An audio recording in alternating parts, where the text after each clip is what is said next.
Turned out this guy was an executive in Silicon Valley. And I said, what should I be writing about? And he didn't say anything about technology.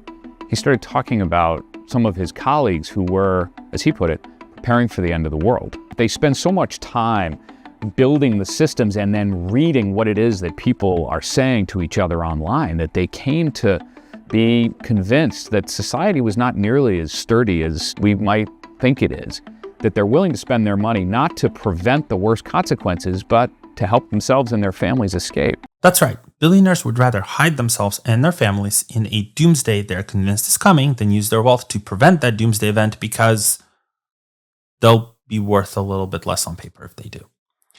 But at the same time, they're also smart enough to understand that they need more than a 5-star bug-out palace. So they've invited consultants to ask how to keep their staff and security's loyalty if the world ends and their crypto and cash become functionally worthless.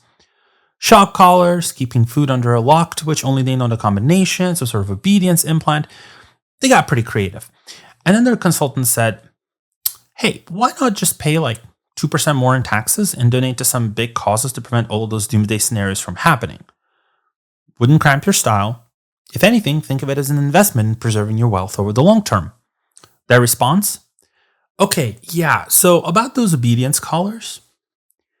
This is the equivalent of someone giving you a choice to be eaten in a zombie apocalypse or pay $5 a year for that to almost certainly never happen, and you replying, nah, I'd rather have the undead gnaw on my brain than give you a single cent. And that's what we as a society are dealing with. In the event of a completely preventable apocalypse, the people who run the world today would rather have their skeletons clinging to the vault of their bunkers than consider literally any other alternative.